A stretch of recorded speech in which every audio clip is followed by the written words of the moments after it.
Hello and welcome to the Actual Tech Media EcoCast.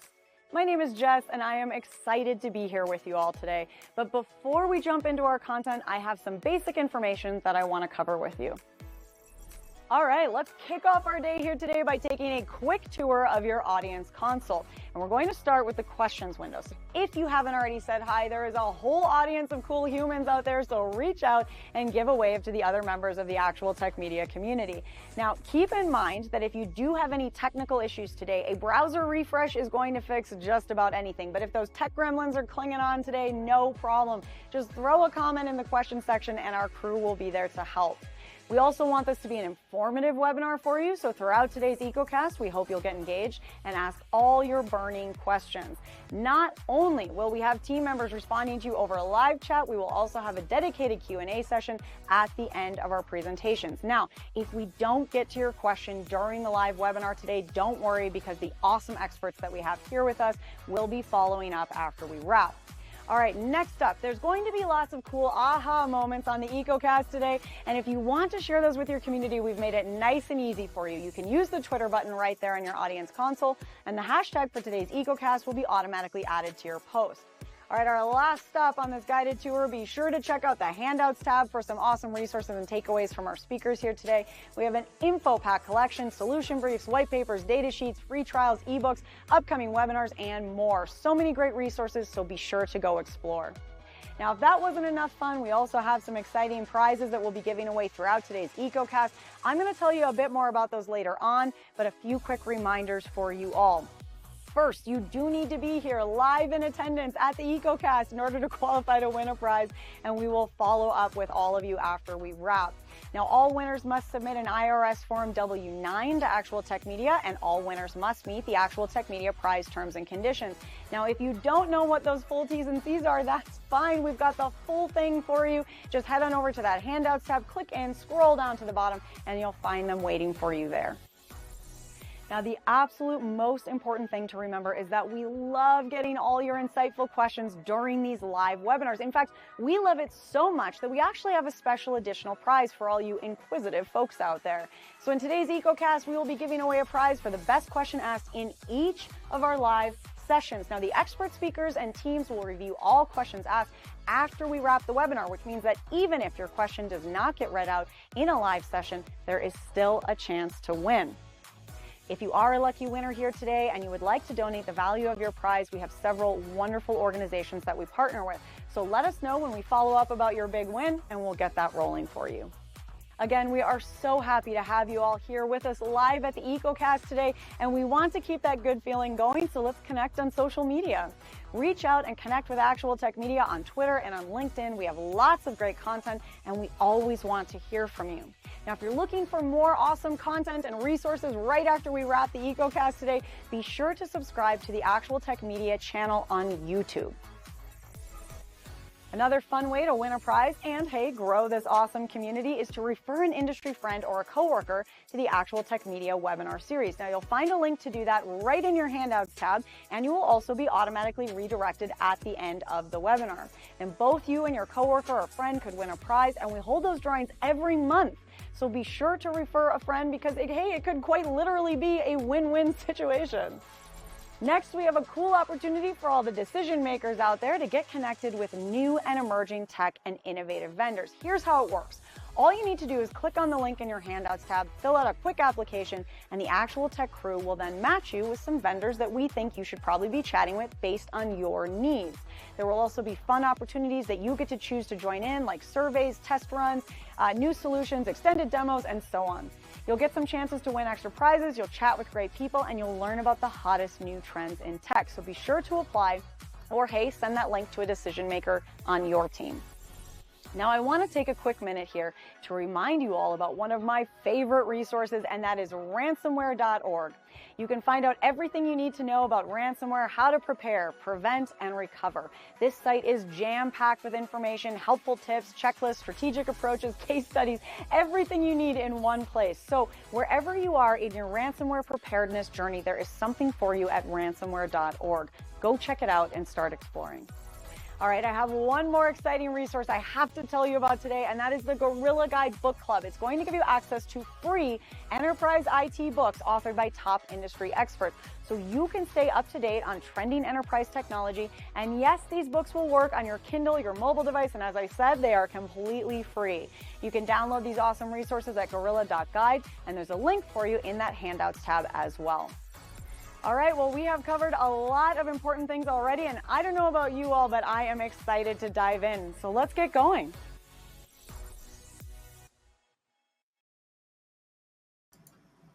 Yes, I agree with you, Jess. Let's get going. Hey, everyone, and welcome to the Actual Tech Media EcoCast. Today's topic is understanding threat detection and response. Pretty hard to get a more relevant, timely topic than that, isn't it? Something that is keeping so many of you up at night, along with many others of us as well. So on the EcoCast today, you will be hearing from Rapid7 and Rubrik about these topics and learning a lot, I will wager. So I am Keith Ward. As you may already know, I'm with Actual Tech Media, and I am truly delighted to be your moderator for this EcoCast today. I'm also honored to be part of an A-list group of mods. We call ourselves the Mod Squad, and that also includes the luminous Jess, along with Mackenzie Pudici and Scott Becker. So those of you who are on today also have a chance to win one of three $300 Amazon gift cards. That's right. We're giving out a handful of them today. So stay tuned for those giveaways. As just mentioned in that video, you do have to be present for the entire event to be eligible. And with that, let's dive into the main event here, starting with our keynote. We have got a fantastic one coming up with another visit from Jess, who's going to be talking with Lindsay Kay. Lindsay is Vice President of Threat Intelligence for Human Security, and they are going to be doing some cybersecurity myth busting on this keynote. I cannot wait to hear what they have to say. So Jess, take it away. All right. Well, Lindsay, thank you so much for joining us today. I am always so happy to talk to you. And today we have a super fun game planned for the wonderful folks here with us. We are going to go myth busting, and we're going to be talking about threat modeling myths. And Lindsay, you're going to walk us through them and explain why they're myths? Yep, I will. All right, I am pumped to get into that. So, you know what? Let's get busting. Starting with myth one. Dun, dun, dun, dun. Threat modeling needs a large, experienced team who can devote a lot of time to the task in order for it to be done properly. Lindsay, why is this a myth? So, Jess, of course, this one is false. And I think it's a myth this myth is a large part of why so many organizations consider threat modeling such an insurmountable challenge and think it isn't even worth starting. So let's take this myth apart and start first with the experience. So most organizations don't have an individual or group of individuals that is highly experienced with threat modeling. It just really isn't a reality for most given budgets and resourcing. While someone with experience could certainly provide helpful guidance, threat modeling can be done by almost anyone, and they can learn and improve as they do it.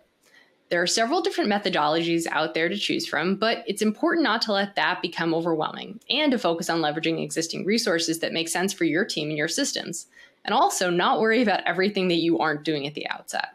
So focus on asking some of the core questions that threat modeling presents, such as what resources you are looking to protect, what are the most relevant threats to these resources, and what types of adversaries are you most concerned with, and how are they conducting attacks on organizations like yours?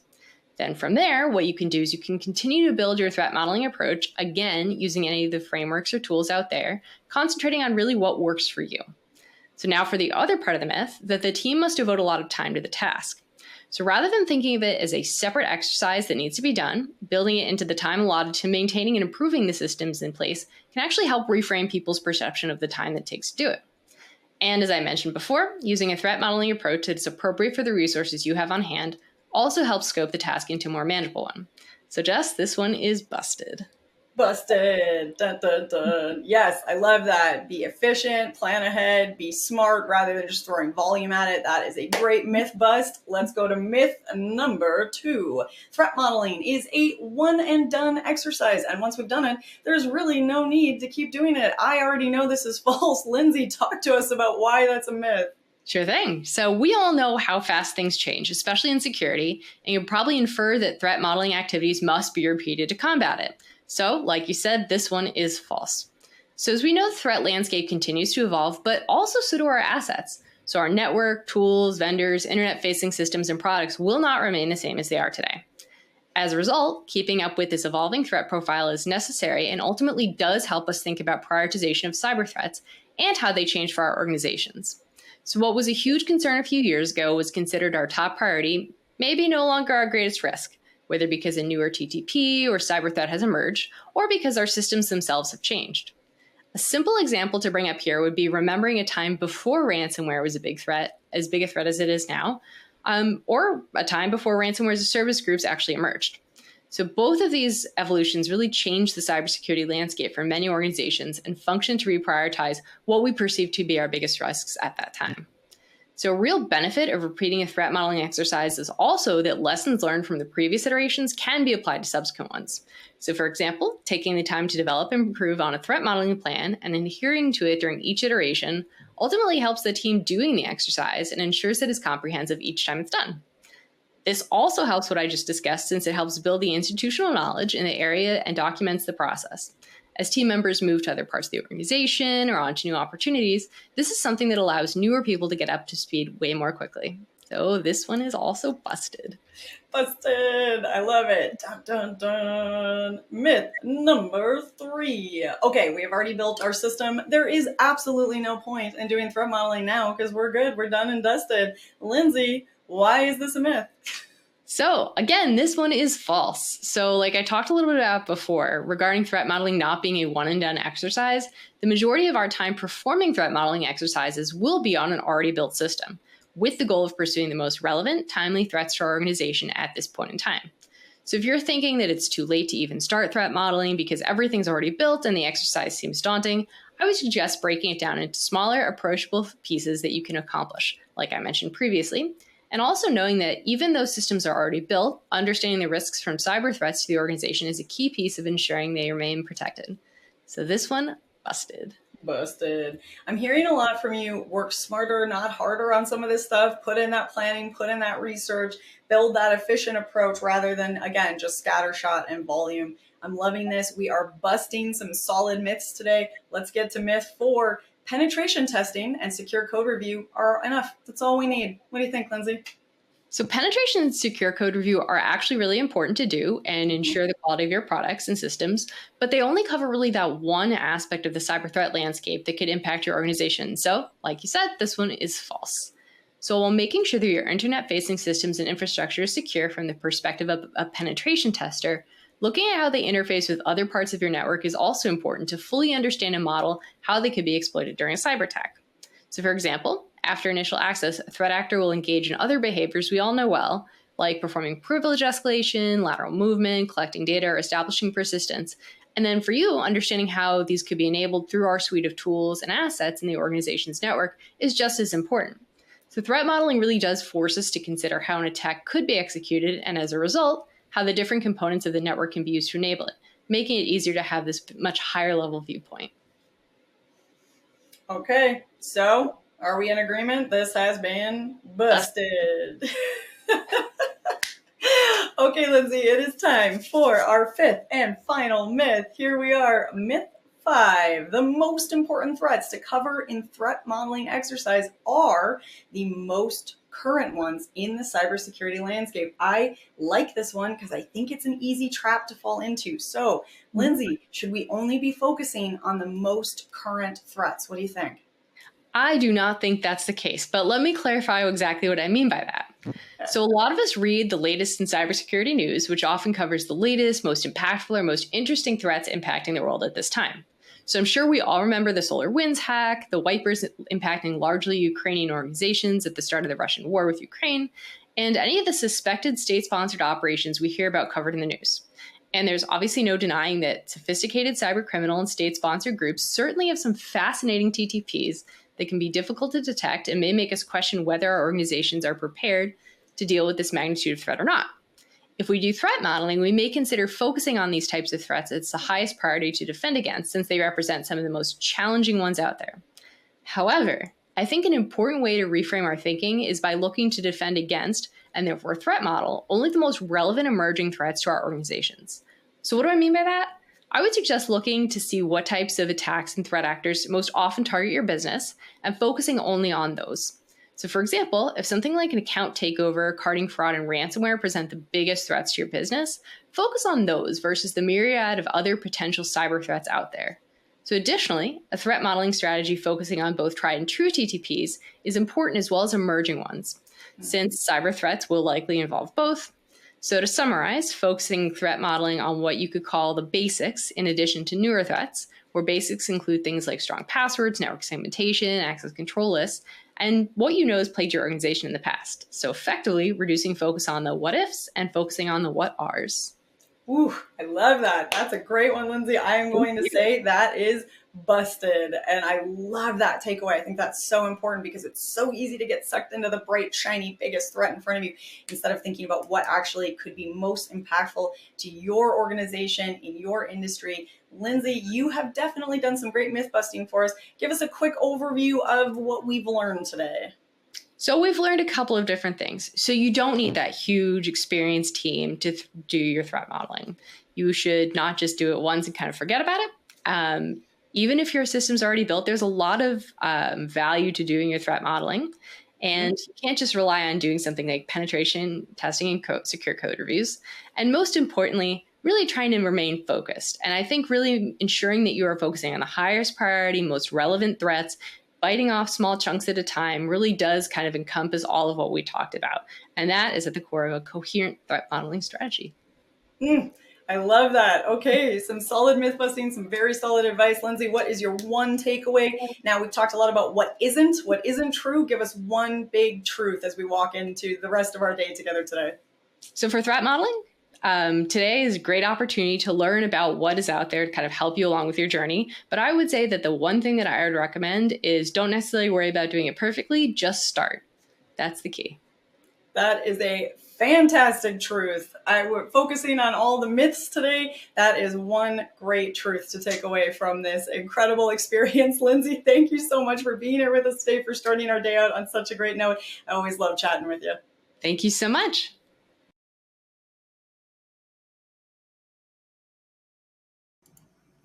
And thank you for that fantastic conversation, Jess and Lindsay. So we have a poll question up. What is your time frame for adding new or updating existing IT solutions at your company? This is important data for us to have, so we really appreciate your feedback on that. Listening to Jess and Lindsay discuss those myths, I was paying great attention, and I hope all of you were, because Lindsay is about as expert as it gets in this field. This is her job, is threat detection and analysis and keeping folks safe. It's what she does all day, every day at work. So she is an uber expert in this, much more so than I am. There's just no comparison here. And when she says something, you can really believe it, just because this is what she does. This is what she spends her time thinking about and doing. So please keep voting in the poll here for another few moments while we get ready to get to our first presentation in the event here today. So just another few seconds to keep voting about IT solutions and where you are at with those. And we appreciate your feedback as always on that. And with that, it is now time for our first presentation in the EcoCast. And this session comes from Rapid7. Presenting for Rapid7 is Ellis Fincham, a threat specialist who has a lot to say. Can't wait to hear what he has to say. Ellis, welcome. Thank you for being here today. At this point, I am going to turn things over to you, sir. Hi all, thanks for joining me today for this talk. For those of you who haven't met before, my name is Ellis Fincham. I look after our XDR practice here in EMEA, and I'll be talking with you today around kind of some of the things that we're seeing within our clients, some of the war stories that we've, the wounds that we've gathered over the last 10 years in terms of delivering an MDR service, and hopefully giving you some insights into, how you can use our mistakes and learnings over the last 10 years to protect your organizations better. So without further ado, I'm going to get down into the presentation itself. So the reality is, most of us are struggling with the same thing when it comes to detection and response. We've made a huge amount of investments over the last 20 years or so in security tools. And whilst we've been really successful in dealing with some outcomes, others have been less successful. And and the reality is, the attacker community understands where we're getting it right and where we're getting it wrong. And I'm going to talk a bit more about kind of what that looks like. So for those of you who don't know me, I'm from the UK, and very close to where I grew up is a government communication headquarter. And if you lived in the UK, you would probably be familiar with a quite famous graffiti artist named Banksy, who did this around one of the telephone boxes not far from where I live. So I've had a life really of growing up around the security community, but also working in a lot of vendors sort of adjacent to that. Firstly at Message Labs, which was kind of a cloud-based security company where we were labouring under the lofty aim of delivering clean internet and email to our customers. The owners thought that we could deliver internet and email in the same way that we do us water and electricity. And whilst I applaud their aims, we soon found out that it was a lot more difficult than that. And we ended up getting bought by a company called Symantec, who I ended up working for a little while. Then moved from Symantec to McAfee, kind of doing a tour of the endpoint vendors. And ended up working in their Nitro department, which was their SIEM and data analytics department. Thought that was going to be the way that we were going to solve a lot of security problems for customers, and indeed, moved across to Rapid7 because I saw that they were doing it in a better way than maybe the rest of the security community were doing at the time. But the reality is, in the too many years, probably 16 years that I've been working in cybersecurity, the landscape hasn't got any better. We are still struggling with the number of tools that we have to deal with on a day-to-day basis. We are still struggling with the amount of people we have in the industry to actually to solve these problems. And all of that is taking place in an environment where the world of work is changing in both the ways that employees engage with the companies that they work with, either through remote working or indeed through the infrastructure that we create as IT professionals for them to interact with our business. So, we've moved from a very on-premise heavy environment over the last 10 or 15 years to more cloud-based, be that, hybrid or fully cloud native. Now, we were doing badly enough with traditional infrastructure, so to add an infrastructure change on top of that is probably making our lives an awful lot more difficult for organizations. So if we want to do this well, we have to understand first and foremost where our infrastructure lies, and understand the infrastructure and the users that we are trying to protect. Because if we can't do that, then we're going to miss a huge amount of opportunities to stop attacks earlier in the attack chain, and hopefully lessen the attacks, the impact that they will have on us as organizations. So when I say it's getting worse, what do I mean? Well, the reality is, last year we had more breaches than ever in the US and globally. And now some of this is driven by legislative reasonings. You'll have all seen the SEC kind of mandating this reporting of breaches and aligning the fines that go along with them to make sure that organizations are doing that. And I think some of the uptick that we've seen has been down to that. We've seen ransomware actors actually leveraging that reporting window to push organizations into awkward situations where, there was one November last year, I'm sure you all saw, where, the threat actors are actually using the SEC reporting window to push the organization to pay ransom. Hey, we know you've been breached because we did it. So, if you don't report to the SEC, we're going to do that for you and make sure you incur a fine because, we know you should be doing that. So that puts a very different spin on things. I think that is responsible for some of that spike that we're seeing this year. But the reality is, if we're looking back at 2015, 2016, when the large kind of Eternal Blue, not Petra type ransomware attacks were happening, a lot of the people that they were targeting with those types of attacks were smaller individuals, right? Your mum, your nan, who have, get a funny phone call and make a small donation to the ransomware organization. That's fallen off, and that spike here in the grey bar shows that, where that's a very difficult model to operationally deal with for a lot of cyber criminals. So they've moved into the world of corporate espionage, because that tends to have a much easier route to market. We know that most organizations have cyber insurance. So we know that there is a dedicated amount of money that we'll be able to get out of these organizations reasonably friction-free, because their insurance policies are going to back them on that. So, even to the point that we've seen ransomware actors, just stealing policies, just stealing insurance policies, and going back to those individual companies and saying, hey, look, we're not going to ask you for anything more than is outlined on your insurance policy, because we know that will be difficult for you, and trying to almost befriend the client in order to get them to a point where they can pull the trigger on paying ransomware. Now, that's a new technique, but it's only going to get worse. We're seeing AI being used to write better emails, phishing campaigns, all of those types of things. And I don't want to bang on about how AI is going to change the world, because I think everybody and their dog is doing that. But the reality is we're going to have some fallout from it. And hopefully, over the next sort of 6 or 12 months, as defenders, we start to see some techniques that we can use in AI that will help us to circumnavigate that. But in the interim, we're going to have to be more wary about the types of data coming into our organization, the types of communications that we have with our end users and our clients. Now, we as an organization are not immune to this, this watershed year in data breaches. We have somewhere in the region of 2,500 clients that we look after on an annual basis, roughly 3 million endpoints that we're kind of having to look after globally. And from those endpoints, we obviously do experience, attacks and data breaches.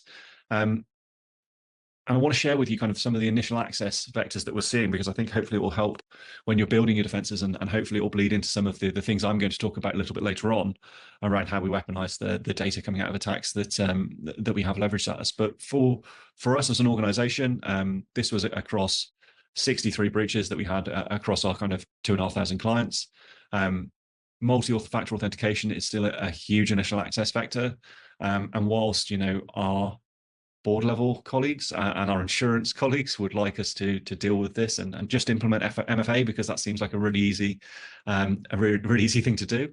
The reality is, MFA is a lot more complicated than just rolling it out to all of your users. There will be non-human interaction accounts based in your environments, doing any number of tasks that won't necessarily be able to be multi-factor authentication or have multi-factor authentication implemented onto them. So it's not as clear-cut a picture as the world is seeing, but in those 41%, there are some instances of companies with poor implementation that mean they've been breached. Now, not all of them are, but the reality is, if you are doing this, then you need to make sure that your implementations are correct. Vulnerability exploitation, takes up another 30% of the breaches that we dealt with last year. I think I might turn into a pumpkin if I tell everybody to patch their servers one more time. But the reality is, we know that this is a very difficult problem. And it's not just about, delivering every patch to every vulnerability that you have in your organization. I think as defenders, we need to start being more smart about that. And I'll talk about that a little bit later on. But a small portion of these were also 0 day. So, vulnerability exploitation, but vulnerability exploitation at the bleeding edge, and often at the network edge, unfortunately, for most of these devices. So, programmatically, we can definitely do something about this as organizations, and as I say, I'll talk about that later on. But just for your awareness, 71% of the breaches were coming from initial access vectors that realistically, as defenders, we should be getting our arms around. Now, some of the other ones, the social engineering attacks, are a bit more complicated, and we're waiting on not just tools, but also users, to be aware of everything that is being hit at them. And as I mentioned earlier, that rise in AI and the kind of the quality of those phishing emails or the social engineering campaigns is a lot more realistic and than perhaps it has been in the past. So we need to start thinking about how we deal with that as organizations. User awareness training obviously is really important, but I think there are more things that we can do to help organizations avoid those types of attacks in the future. And then from there, really, we're down into double digits. So unknowns are probably the breaches that have occurred from customers where we've taken them on board and they've already had an infection inside their environment. So we don't know where the initial access is. We're just kind of clearing up the attack as we find it. But some interesting things that we're seeing around, supply chain compromise, SEO poisoning, cloud-based initial access means that the world is changing, but that all of those really sit in a very small percentage of those breaches. And the reality is most of them are coming from things where we do have remedies, and we're not looking to chase 0 days. We're not looking to understand really complicated attacks. It's basic stuff. So let's talk about how we make sure that we can get the best possible chance of picking up these attacks earlier in the attack chain, so that we can hopefully mitigate some of the work that we have to do as individuals. Now, I'm not going to sit here and tell you that making a decision on attackers in your environment is easy, because it simply isn't. As I said at the beginning of this, there's 77 tools on average in most customers' environments. Those are going to come from a range of somewhere between 20 and 35 individual vendors. So not only are there a lot of tools, there are a lot of different formattings of events. There are a lot of different UIs for you to be in and out. There are a lot of different reporting metrics that you can use. That isn't a sustainable way to find attacks. The reality is, as organizations, we need to pull together probably 4 main areas of data to allow us to get some sort of visibility of what's happening in our environment. Firstly is log data. You'll have made existing investments in those, the 77 plus tools. Let's get the data out of them into a central repository so that we can query it in a sensible way. Let's bring network data into that log, that data lake as well. Let's bring endpoint data into that data lake, and finally, let's bring our cloud environments into that data lake as well. So if you're using Azure, GCP, AWS, they all have inbuilt event logging capabilities. Let's take those events and put them into a central repository. Once we've got all of that data together, we can then go about querying it in a way that allows us to understand what's happening in our environments.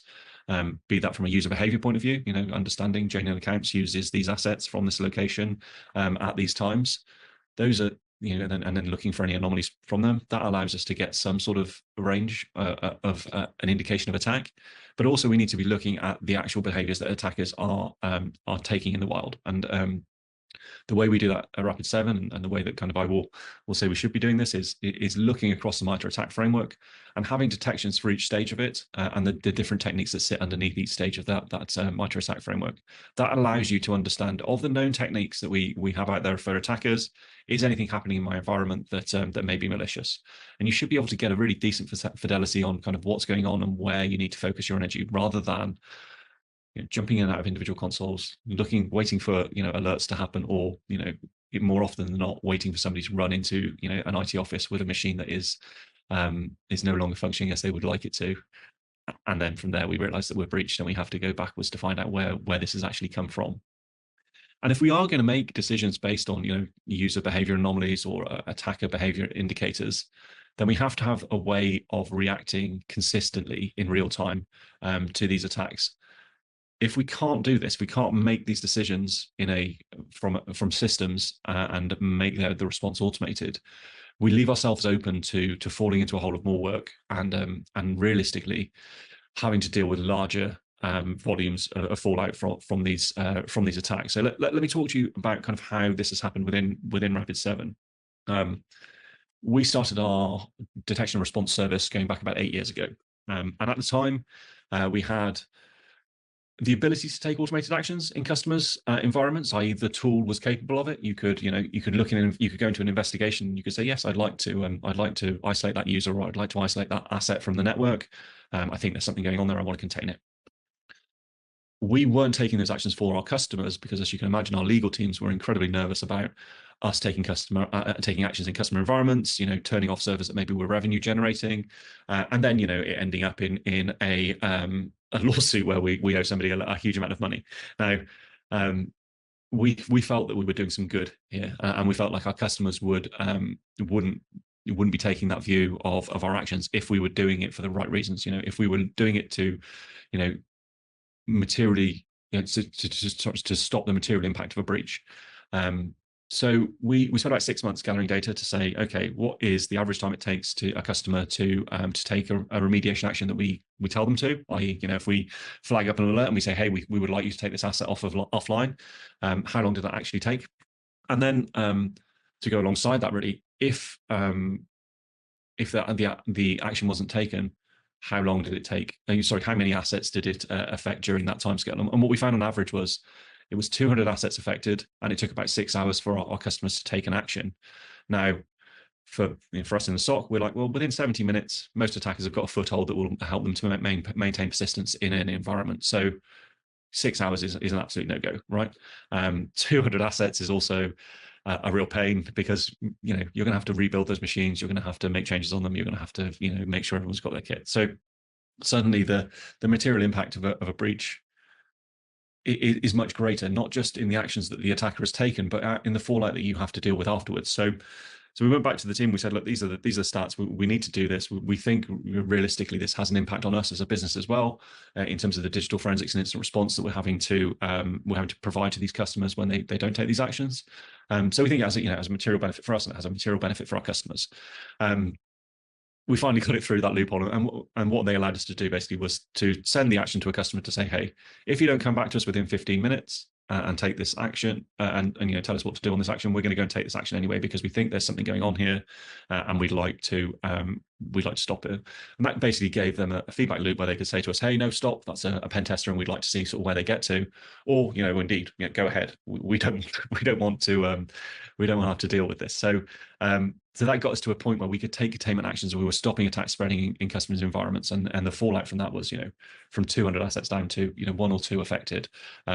And away we go. The customer walks in 8 o'clock the next morning, if it's happened in the middle of the night, and nothing's on fire. They've just simply got an asset to deal with, and that was great. And that was really helping customers to get on to the next step, really, and make those kind of playing whack-a-mole, sort of dial that down a bit, and start to get into a bit more of a structured response to attacks. And realistically, that's kind of what we need to think about next.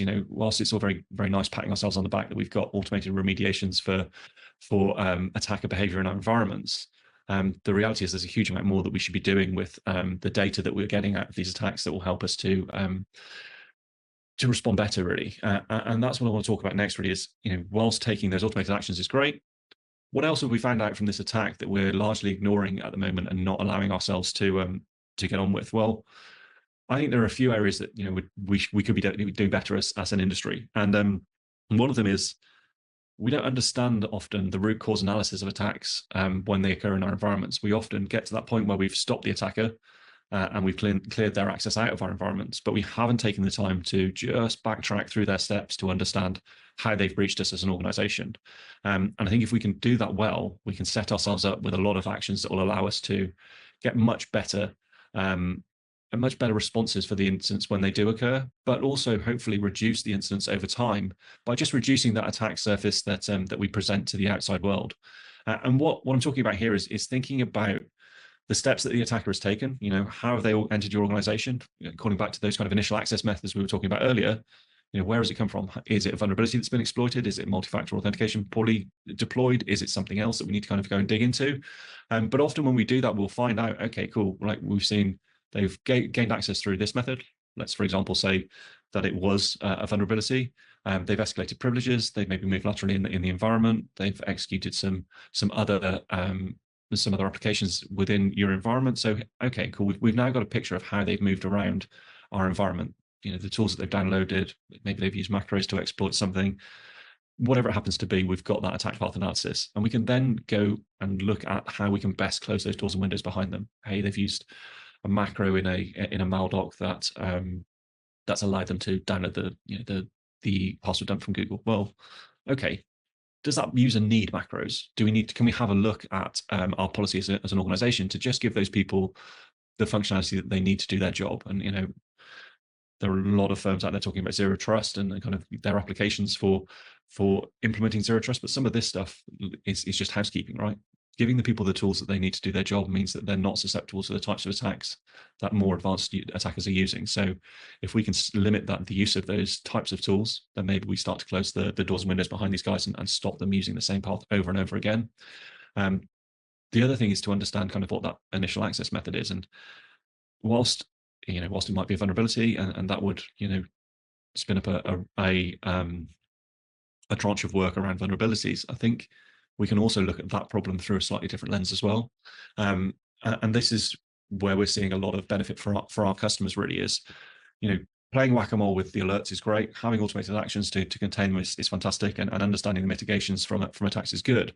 But in reality, we need to start thinking about how we reduce our attack surface, how we make ourselves less attractive to attackers, and that work needs to be done in a very mindful way. I think getting a pen test done once a year, having a vulnerability scan, and then working through that list of vulnerabilities from 1 to 100,000 is not a useful.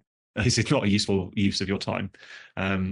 What we need to be thinking about is actually how do we prioritize those risks within our environment, and what we're doing with our customers now is walking them through those risks from a threat intelligence point of view. So looking at, okay, you have 100,000 vulnerabilities in your environment, but actually only 20,000 of them are internet facing. Only 10,000 of them are weaponized in a malware kit. A further 5,000 of them maybe have a Metasploit module that could be used to exploit them. So therefore, those ones are the ones that we need to focus on. Okay, so let's do that prioritization again until we get to a point where we can work out where the risk lies in your organization and how we can reduce that risk most. And often it's a tiny number of vulnerabilities that you need to remediate, but they're very high priority. So then we can take a look at, okay, right, if we can remediate these 25 vulnerabilities in our environment, that reduces our overall risk from exploitation via vulnerability by 40%. And sometimes those numbers are genuinely true. So let's look at that together and make a priority for this month of the vulnerabilities that we want to close out, and let's revisit again, and let's make that part of our working week where we take those vulnerabilities and we look at them through the lens of risk, and then we remediate the ones that we are able to do. If we can do that well, maybe we can get our risk down. I think also if we're looking at attacks and as they're happening, we should be looking externally at the data that those attacks create. So, when we get indicators of compromise, when we have IP addresses, domains, file hashes, whatever it happens to be, we should be taking that data and looking externally, looking at a threat intelligence platform or a threat intelligence feed to see if we can attribute this data to active attack groups. There are only probably 150 active playbooks in the wild from attackers at any one time. If you've been targeted by one, you should be able to pretty easily say to yourself where it's come from. And then when we do those types of things, we're able to not just protect ourselves from the attack that's been leveraged at us, but we're able to look at the other techniques that these attack groups are using and see if we can bolster our defenses before they get to the door. Okay, cool. This particular attack is a phishing campaign that's been targeted at our financial team, but actually they've been using a vulnerability in Palo Alto firewalls as one of their initial access methods as well. So how do we close that? Do we have any of that particular type of firewall? Is it the particular version that's being breached? Can we patch those up? Those real immediate triage things that will help us to just close some doors before people come a knocking. And if we can act in this way, in this structured way, where we are not just playing whack-a-mole, as I was saying, with the alerts, but we're also doing that next level of remediation and mitigation in our response to alerts, we can start to build a program that is more than just a SOC operation. We can get into that extended SOC sphere where we are helping the organization to stop attacks before they happen, rather than reacting to attacks as they emerge. That has a number of benefits that I think will play out, not just in reducing your exposure to attacks, but also in helping our teams work better together. Now, for those of you in the States, I'm not sure if water polo is a big thing, but bear with me on this because it's a really good analogy and I love using it. So I'm a big fan of water polo, and you will see the two teams on here are Italy and Hungary. Hungary is probably one of the best teams in the world at water polo, and the style in which they play is incredibly aggressive. They are up in teams' faces, making them make mistakes, turning over possession and winning games through that kind of aggression and defense. Italy are more akin to structure, so they win their games through their set plays, through their fitness, through their through the way in which they structure the games that they play. And I think those two personalities translate really well into a SOC mindset. Hungary and their kind of offensive gameplay, where they are up and making teams make mistakes, are very similar to our SOC teams, right? Those guys are out there pushing the limits of what they can glean from the data to make sure they're as close as possible to the attacker's face, up in their face, and making them make mistakes, or pushing them to get them out of the environment. It's more like our GRC colleagues, right, where we're looking for structure and looking for process to help us to evade threats. And both organizations have thought they were right, and have been pushing really hard to make sure we're adhering to frameworks or legislation on the GRC point of view, or buying the latest and greatest tools if we're from a SOC mindset. And the reality, as with all of these things, right, lies somewhere in between. The reality is, if you can arm the SOC team with the tools and the processes and the visibility that they need in order to make the right decisions on your behalf, fulfilling your GRC and your compliance and your audit and your regulatory goals becomes hugely easier, right?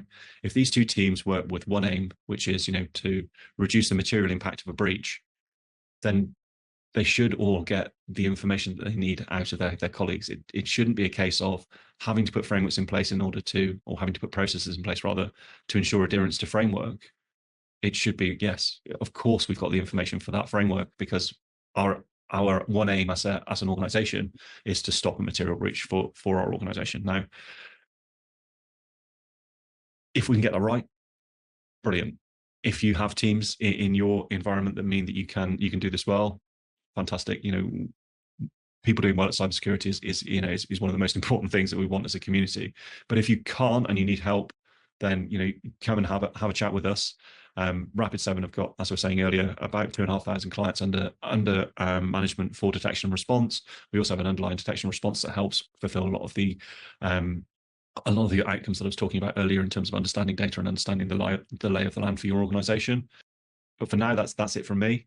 Are there any questions from any of the audience around kind of what I've said over the last 20 minutes or so, or anything further that you would like to add? Stuff.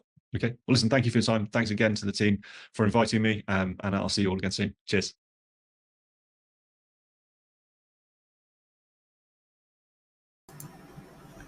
Thank you so much, Ellis. What an amazing presentation. So much goodness in there. And now I'm going to put up the first poll question, or the next poll question of the day.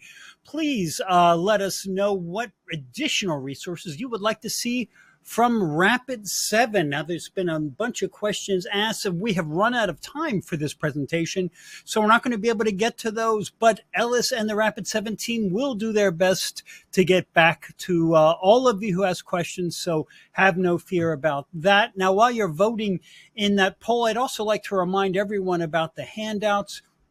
We have got a link from Rapid7 to a managed detection and response buyer's guide. Now, if that sounds like something that could be useful, and I imagine it does, head over to the handouts section and download that now as well. And while all of you do that, I am going to give away the first $300 Amazon gift card of the event. And the winner of that card is Daniel Lau from Tennessee. Congratulations to you, Daniel. We are going to be in touch ASAP about claiming your prize. So well done.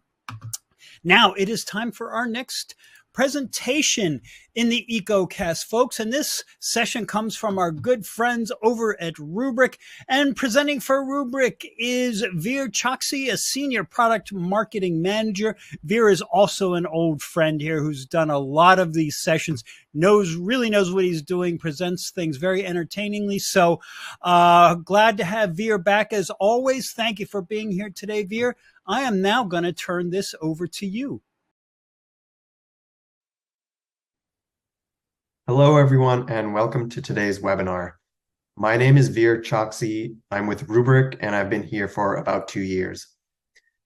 Now, my goal here is to explain how you can use your own data to improve your cyber defense, and also to introduce data threat analytics, which is a set of capabilities that can help you detect threats better so that you can recover from cyber incidents quickly and confidently.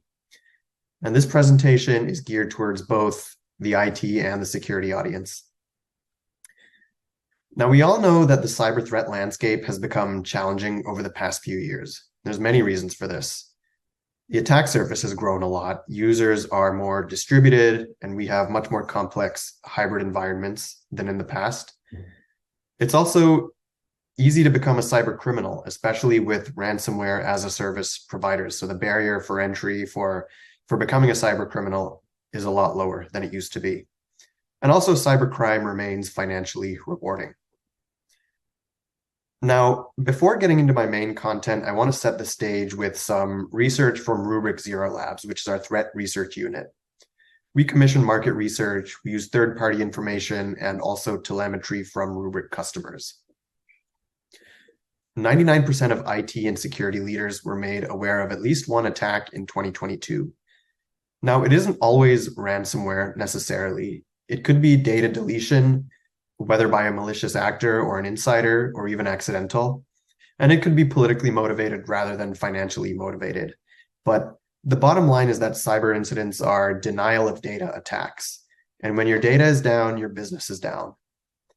And on average, leaders dealt with attacks 52 times in 2022. So that's roughly once per week.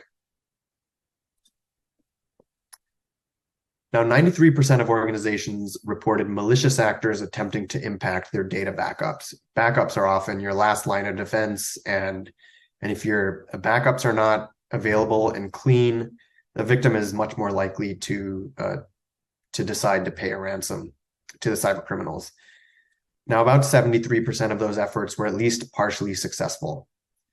And so backups are something that both IT and security teams have an interest in. Now, out of over 27 million analyzed snapshots, about 21,000 of those contained anomalous activity. That's about 0.07% of the total. About 1,200 encountered an encryption event, and that's 0.004% of total. Now, notably, 100% of encryption events were previously identified as anomalous, and 100% of encryption events were tied to a lack of multi-factor authentication. Now, the number of impacted files could range from thousands to the millions, and nearly 3/4 of observed encryption events affected virtualization infrastructure. Now, traditionally, cybersecurity has focused on infrastructure security around prevention and detection in your production systems. But despite significant investments in infrastructure security and prevention tools, the risk of breaches can only be reduced. They can't be completely eliminated.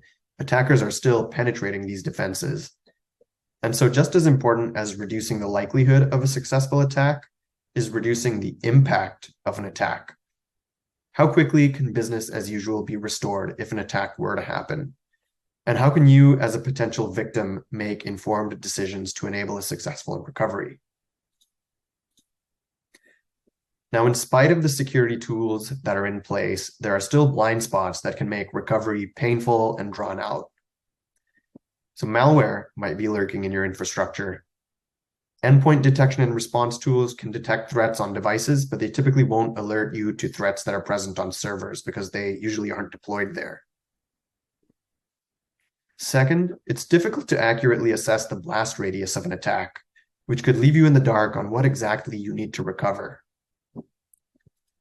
And third, it's not easy to determine when a threat entered your environment, and this could lead to reinfection and prolonged recovery. So all of these blind spots can increase overall cyber risk and increase downtime. So what if you could leverage your existing backup data to investigate threats and recover with greater speed and confidence? Everybody has backups already, right? So the main thrust of this presentation is that your own backup data can be a rich source of intelligence to improve your overall cyber resilience. Now, I'm sure that most folks have seen the federal government's cybersecurity framework. identify, protect, detect, respond, and recover. And they're actually thinking of adding another phase, govern, but for now, these are the 5 phases. So let's focus in on the detect piece. Teams are asking questions like, can we determine the cause and blast radius? Can we minimize data loss? Can we determine the first point of infection? How can we easily conduct indicator of compromise or IOC sweeps without impacting production workloads? And how confident are we that an attacker is not present in our environment? Those sorts of questions can be addressed with data threat analytics. Now, data threat analytics refers to the ability to continuously monitor your data for risks and detect cyber threats. So the basic theory here is that if you're taking regular backup snapshots, you're in a good position to recruit your own data in the fight against ransomware and other cyber incidents.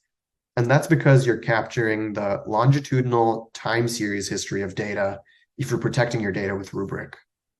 Now, additionally, Rubrik manages metadata, including the content, users, and access privileges, which can help to shed light on your data security posture. Now, data security posture is a topic for another day. But by scanning hundreds of snapshots, Rubrik's data threat analytics engine generates signals that are fed into a highly trained machine learning model, building a historical baseline against which new data can be compared to find anomalous modifications, deletions, and encryptions.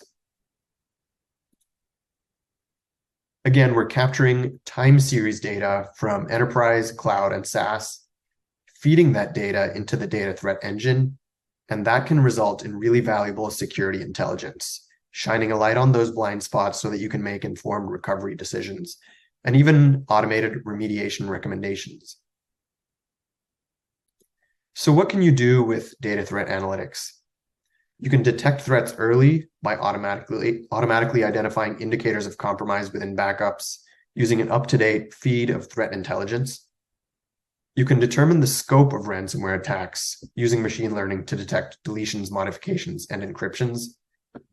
And you can prevent malware reinfection by analyzing the time series history of snapshots for IOCs to identify the initial point, scale, and time of infection. And because the scanning is done on backups, there's no impact to your production systems.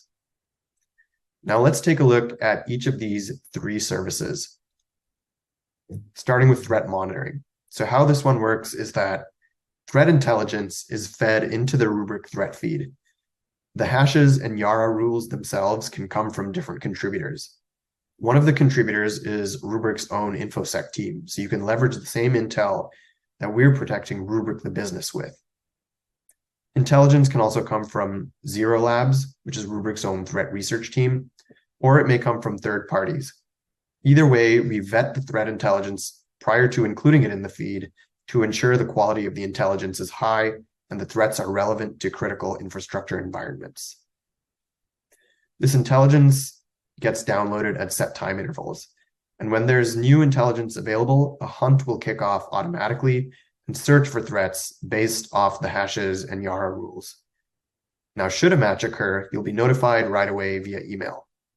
You can then drill down via the dashboard to see where the threat was located, what hash or Yara rule was matched, and find attributes associated with the hash or Yara for more background information to assist in potentially kicking off other threat hunts via Rubrik's threat hunting service or via third-party tools like a SIEM or an EDR. You can also quarantine the threat from within threat monitoring as well. So essentially, threat monitoring is a turnkey solution to help detect and protect your organization from threats. The intelligence gets downloaded automatically. Hunts based off of this intelligence will be automatic. And if any threats are found, you get notified about the threat, and any attributes associated with that threat will also be shared whenever possible. So it really is that simple. This is literally set it and forget it. The next service under the data threat analytics umbrella is anomaly detection. Now, anomaly detection provides a comprehensive approach to ransomware remediation. We use multi-stage machine learning to detect anomalies in your backup data. Those stages include observing file creations, deletions, and modifications, and comparing it to historical changes within that specific workload. In addition, entropy is analyzed to determine if ransomware-like encryption has occurred. And finally, if possible, we will identify the specific strain of ransomware as well. So if an attack has occurred, Rubrik automates the assessment of the blast radius to quickly understand what applications and files were impacted and when. And that eliminates the intensive manual labor that's usually required, such as bringing up a VM copy and manually comparing and scrubbing for changes. Finally, your backup file system has immutability. Since your data is never available in read-write mode, it can't be changed or overwritten. Fast and flexible recovery options can be used to revert back to the most recent clean version, whether using instant recovery, live mount, file level recovery, or orchestrated recovery. And that brings us to threat hunting.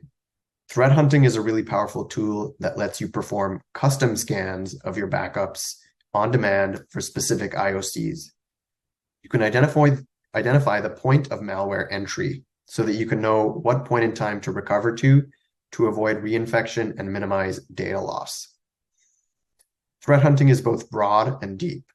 It allows you to scan multiple workloads and across time.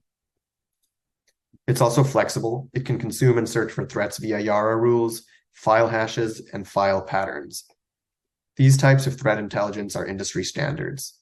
Thus, this allows you to leverage threat intelligence from various sources, such as internal sources, like your own InfoSec team, third-party intelligence services that could be paid or open source, from industry groups such as ISACs, and even government agencies that publish threat bulletins. And much like anomaly detection, threat hunts are done on backups, and thus there's no impact on your live production systems. Threat actors are unaware of ongoing hunts. And lastly, since Rubrik backups are immutable, you can identify IOCs that attackers have erased from production systems to cover their tracks. So in sum, threat hunting can shortcut the hunt for the point in time and the place where an adversary may have gained access to your infrastructure and help to define the clean recovery point so that you're not recovering with the malware still in place. So let's look at a typical ransomware attack and how data threat analytics fits in. Bad actors will establish initial access, followed by a lateral move, persistence, privilege escalation, recon, collecting, and staging.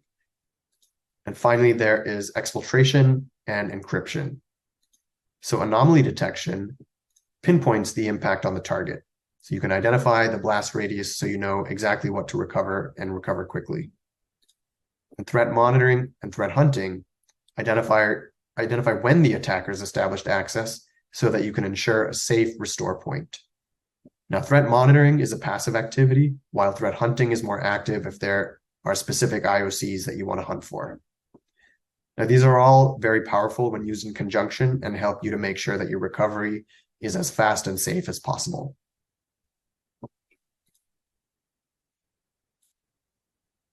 So again, to recap, data threat analytics combines three really powerful threat detection engines. With threat monitoring, you can continuously scan for known threats to detect compromise before the damage is done. With anomaly detection, you can detect file system anomalies to identify data destruction and the blast radius of an attack. And with threat hunting, incident responders can hunt for indicators of compromise throughout the time series of data. So today we focused on data threat analytics, and this is part of a larger data security platform that we offer that includes data protection, data security posture, and cyber recovery as well. With all of these components, you can keep your data safe and make it easy to recover from cyber incidents. I did also want to mention that being cyber resilient is about more than just having the right technology in place. Rubrik also offers a ransomware recovery warranty that guarantees that your data will be available for recovery in case of an incident. We will pay out up to $10 million in recovery-related expenses if that is not the case. And so far, we've never had to pay out. Included with Rubrik support at no extra cost is our ransomware response team, which is a team of experts that's there to guide you during the high stress moments after a cyber incident. And they've performed many successful recoveries.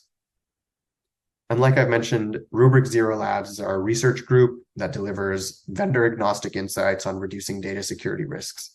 And I encourage everyone to check out the latest report from Rubrik Zero Labs. So the question we should all ask ourselves is, can we afford to wait during downtime?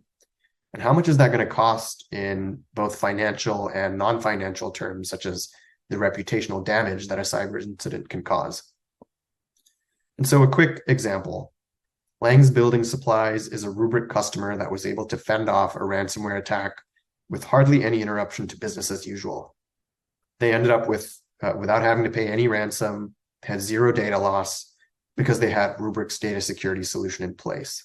Now that's cyber resilience. So thank you all for tuning into this webinar. I hope you found it helpful. And in closing, really briefly, the most important asset for an organization is your data. And you can have really great cybersecurity controls at the application, network, endpoint, etc. levels. But if an attacker does manage to get in and deny you access to your data, are you going to be able to recover within an acceptable time frame? Do you know exactly what was impacted? Can you be confident that your environment is free from known threats? Do you know what exact point in time you need to recover to minimize data loss and avoid reinfection? In today's day and age, you need to have good answers to all of those questions. And that's where data threat analytics applied to your existing backup data can really help. So thank you all again for your interest. And if you'd like to learn more, please get in touch.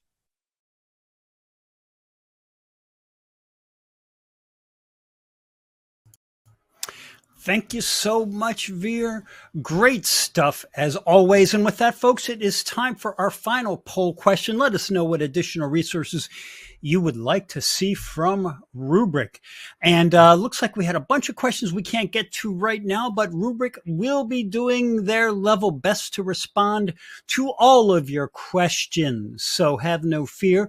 I'd also like to remind everyone, while you continue to vote, about the handouts. We've got a PDF from Rubrik all about threat monitoring. Be sure to check that out for more detail. All of our handouts are free for you to download. So thanks to everyone who's responding to the poll. That feedback is so important to us, and keep that going while I hand out our final two $300 Amazon gift cards of the event. As we mentioned at the beginning, you do have to be present for the entire event to be eligible. And our last two winners today are Julie Vicken from Minnesota and Jonathan Weaver from Tennessee. Congratulations to both of you and to all of our winners today, and sit tight as we will be in touch about getting you your prizes. So really terrific event today. I enjoyed it a lot. And if you did as well, know that we can do something like this for your platform or solution. We'd love to hear from you to help determine which of our hundreds of events might be a good fit for you, or perhaps a custom event. We do plenty of those as well. So let us know. Contact us at the email address on the screen there, connect@actualtechmedia.com. And let's start a conversation about how we can help you out. And we would love to talk to you. So, today's event was a lot of fun, and we have got another fun one coming up tomorrow. So this one is about getting a handle on the ever-increasing challenge of storage. And we've got some of the biggest players in the industry on that one. All of you who are in this industry have seen storage skyrocket, just in a way that would have been incomprehensible even a decade ago. So to get hold of that, we've got an EcoCast all about that tomorrow. It starts June 26th at noon Eastern Time, 9 a.m. Pacific Time. Sign up right after the event if this looks intriguing to you, and I sure hope it does. And with that, folks, on behalf of the Actual Tech Media team, I want to thank Rapid7 and Rubrik for being here today and showing all of us how to be safer online and detect those threats so we can respond properly. Finally, last but not least, I want to thank all of you attendees for being here today. I love spending time with you. I hope you enjoy being here. We do this for you. So thanks for being here. Thanks for your great questions, for your interest in the topic. Can't wait to see you in the next one. That's about everything for today, folks. Have a great rest of your day.